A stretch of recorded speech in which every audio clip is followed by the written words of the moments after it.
اعوذ باللہ من الشیطان الرجیم بسم اللہ الرحمن الرحیم۔ پچھلے پروگرام میں ہم نے یہ ڈسکس کیا تھا کہ مسلمان اور کافر میں اتنا بڑا جو فرق رکھا ہے اللہ تعالیٰ نے، وہ کس وجہ سے رکھا ہے۔ آخر مسلمان اللہ تعالیٰ کا اتنا چہیتا کیوں ہے کہ اس کے اوپر اتنی نوازشیں ہیں، اور کافر کے اوپر اتنے عذاب اور ذلت اور رسوائی ہر طرح کی چیزیں اور لعنت بھی کی ہے اللہ تعالیٰ نے۔ مسلمان جو کتاب پڑھتے ہیں یا جس کو پڑھ کر، جس پر ایمان لا کر، جس کے مطابق وہ اپنی زندگی بسر کرتے ہیں، وہ کتاب قرآن مجید ہے۔ یعنی یہ وہ کتاب ہے جو کسی انسان کی لکھی ہوئی نہیں ہے، دنیا میں کسی نے اس کو لکھا نہیں ہے، یہ اللہ تعالیٰ نے اس کو آسمان سے اتارا ہے۔ یہ یعنی اس لیے اس کو ہم الہامی کتاب کہتے ہیں۔ اس طرح الہامی کتابیں تورات بھی ہے، انجیل بھی ہے، زبور بھی ہے، اور کچھ صحیفے بھی ہیں، کچھ لوگوں کے پاس موجود ہیں۔ تو دعویٰ یہ ہے کہ یہ آخری کتاب ہے اور یہ صحیح حالت میں موجود ہے۔ جو اس سے پہلے کتابیں ہیں وہ صحیح حالت میں موجود نہیں ہیں، ان میں تبدیلیاں آ چکی ہیں۔ تبدیلیوں کے باوجود بھی ان کتابوں کی بہت ساری باتیں قرآن سے ملتی ہیں، یعنی جو بنیادی اصول ہیں، جو حقائق ہیں، وہ ان میں اور قرآن میں ایک جیسے ہیں، اللہ کی وحدانیت اور اس طرح۔ تو قرآن کو اگر ہم غور سے پڑھیں تو ہی پتہ چلے گا کہ ہم واقعی قرآن کے اوپر ایمان لا کر عمل کر رہے ہیں کہ نہیں، اور اس کی روح سے ہم مسلمان ہیں کہ نہیں۔ یہ قرآن ہی ہمیں بتائے گا، ورنہ مسلمان ہونے کا جو ٹکٹ ہے وہ ہمیں گھر سے مل جاتا ہے، نام ہمارا رکھ دیتے ہیں مسلمانوں والا، اور ہمیں کہہ دیتے ہیں کہ آپ مسلمان ہو کیونکہ ہم مسلمان ہیں، اور ہمارے شناختی کارڈ پہ بھی ہمارا نام جو ہے اسلام میں درج ہوتا ہے کہ آپ مسلمان ہیں۔ لیکن اصل چیز یہ ہے کہ اللہ تعالیٰ کے ہاں یہ قبولیت ہو، اور اللہ کی کتاب میں اور اللہ کے دفتر میں یہ درج ہو کہ آپ مسلمان ہیں، تو ہی کامیابی ہے۔ دنیا کے سارے لوگ اگر ہمیں مسلمان کہیں لیکن اللہ کے نزدیک ہم مسلمان نہیں ہیں تو کوئی فائدہ نہیں ہے۔ اگر دنیا کے سارے لوگ کافر کہیں، بے ایمان کہیں، ظالم کہیں، جو مرضی کہیں، لیکن اگر اللہ کے نزدیک ہم ٹھیک ہیں، فرما بردار ہیں، مسلمان ہیں، تو پھر ٹھیک ہے، کیونکہ کرائیٹیریا اللہ نے سیٹ کرنا ہے۔ قیامت والے دن اللہ تعالیٰ نے ڈیسائیڈ کرنا ہے کہ یہ بندہ مسلمان ہے کہ نہیں ہے، کسی اور نے ڈیسائیڈ نہیں کرنا۔ گورنمنٹ آف پاکستان نے ڈیسائیڈ نہیں کرنا مسلمان کون ہے، شہید کون ہے، جنتی کون ہے، کسی عالم نے ڈیسائیڈ نہیں کرنا، کسی بزرگ نے نہیں کرنا، کسی نے نہیں کرنا۔ یہ صرف اللہ نے ڈیسائیڈ کرنا ہے، کیونکہ دلوں کا جو حال ہے نا، بظاہر تو ہم فیصلہ کرتے ہیں کسی بھی شخص کے بظاہر پہ کہ وہ ظاہر میں کیسا ہے، تو ہم اس پہ کہہ دیتے ہیں کہ یہ ٹھیک ہے جی، یہ اس کے کام ایسے ہیں، تو اس لیے اس کا مطلب یہ ہے۔ لیکن اللہ تعالیٰ تو دلوں کے حال بھی جانتا ہے، اس کو پتہ ہے کون شخص یہ کام کس وجہ سے کر رہا ہے۔ اگر وہ یہ کام اللہ کے لیے کر رہا ہے تو اس کا مطلب ہے وہ اس کا فرما بردار ہے، اگر یہ کام وہ کسی اور کے لیے کر رہا ہے تو پھر وہ یہ اس کا فرما بردار ہے۔ تو مسلمان کہتے ہی اسی کو ہیں جو اللہ کا فرما بردار ہو، یعنی یہ ایک تعریف ہے، ایک ٹرم ہے۔ جیسے ہم کہتے ہیں کہ اب یہ شخص جو ہے یہ ڈاکٹر ہے، تو سننے والا بھی اور کہنے والا بھی یہ سمجھ جاتا ہے کہ یہ علاج کرتا ہے، اس کا کام علاج کرنا ہے۔ اگر یہ کہہ دیں کہ یہ شخص وکیل ہے تو کہنے والا اور سننے والا دونوں ہی سمجھ جاتے ہیں کہ یہ قانون کی بات سمجھتا ہے اور عدالت میں جو ہے یہ کیس لڑتا ہے۔ کہہ دے کہ یہ شخص جج ہے تو کہہ دیتے ہیں یہ کیس کے فیصلے سنتا ہے، یہ کرتا ہے۔ تو جس کا جو نام ہوتا ہے نا، اس کے پیچھے ایک وضاحت ہوتی ہے، اور وہ وضاحت بولنے والے کو بھی پتہ ہوتی ہے، سننے والے کو بھی پتہ ہوتی ہے۔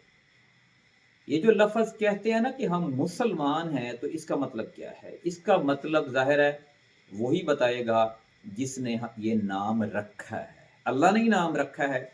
اللہ نے کہا کہ میں نے ابراہیم علیہ السلام جو تھے وہ مسلمان تھے، بہت سارے پیغمبروں کا تذکرہ کیا کہ وہ مسلمان تھے۔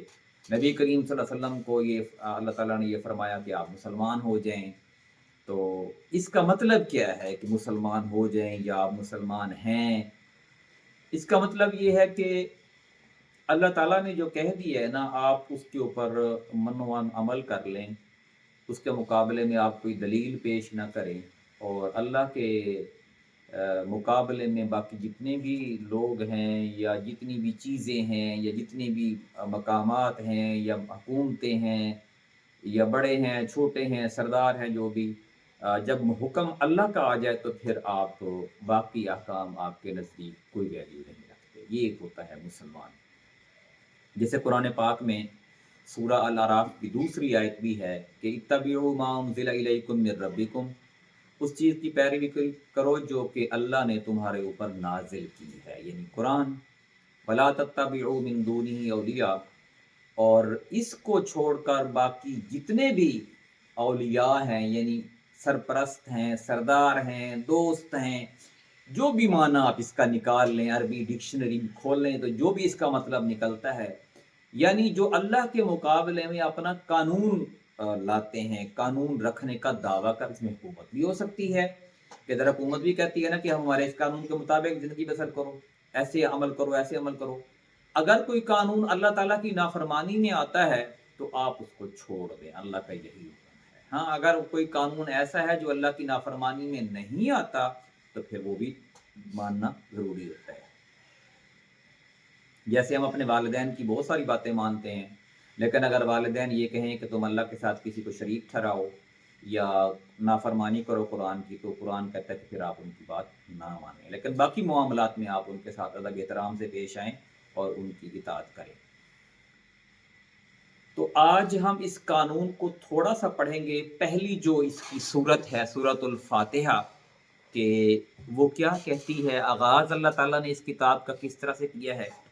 اللہ فرماتے ہیں کہ الحمدللہ رب العالمین، کہ تعریف اللہ کے لیے ہے جو تمام جہانوں کا پالنے والا ہے، پروردگار ہے، پیدا کیا ہے، جس نے تمام جہانوں کو پال رہا ہے، اس کی تعریف ہے۔ یعنی آپ نے کسی اور کی تعریف کرنی ہی نہیں ہے۔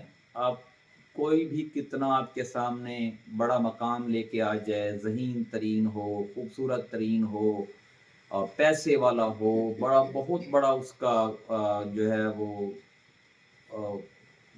عہدہ ہو، اقتدار ہو، تو آپ نے تعریف اللہ کی کرنی ہے، اس کے سامنے بھی اور ہر ایک کے سامنے، کہ اللہ ہی جو ہے وہ اس کائنات کا خالق مالک ہے، اور شکر اللہ کا کہ میں اس کی وجہ سے یہاں پہ ہوں۔ جیسے ہمارے ہاں تو یہ ایک نیچر ہوتی ہے نا کہ ہم کہہ دیتے ہیں یار یہ سارا جو ہے نا یہ خان صاحب نے کیا ہے کام، یا فلاں صاحب نے کیا ہے، فلاں سردار نے کیا ہے، فلاں نے کیا ہے، یار اگر وہ نہ ہوتا تو شاید میں بچتا ہی نہ، اگر وہ نہ ہوتا تو شاید میں میرا گھر ہی نہ چلتا، یا میں ایسے جو بھی ہوتی ہیں، مجھے یہاں پر پہنچانے والا، مجھے لانے والا وہ ہے۔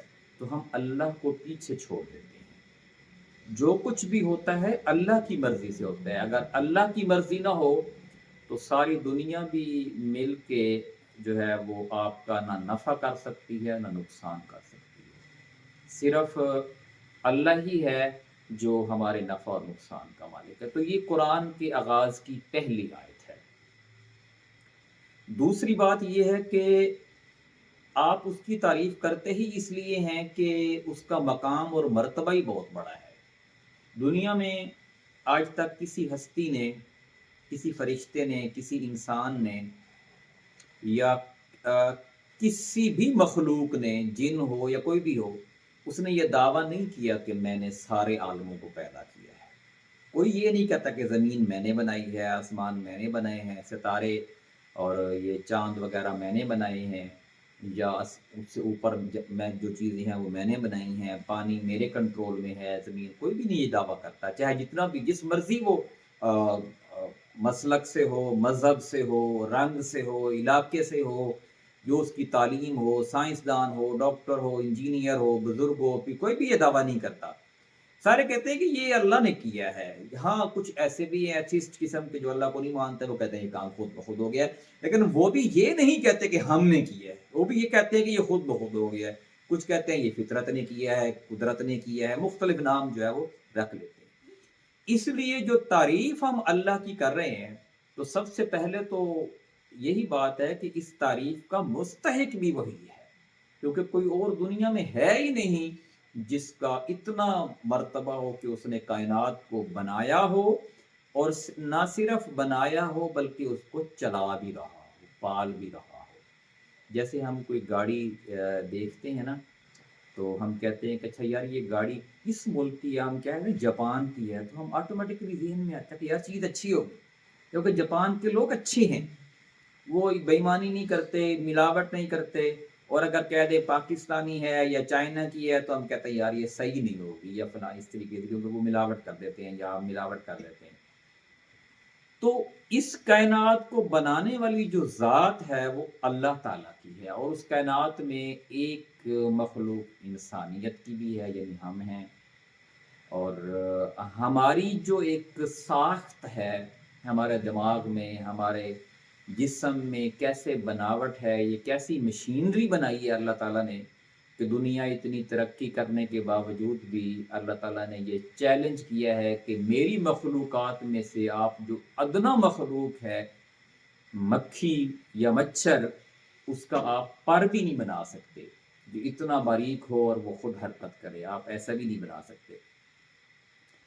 تو بنانے والی، پیدا کرنے والی اور اس کو چلانے والی ذات اللہ تعالیٰ کی ہے، تو اسی کی ہمیں تعریف کرنی چاہیے.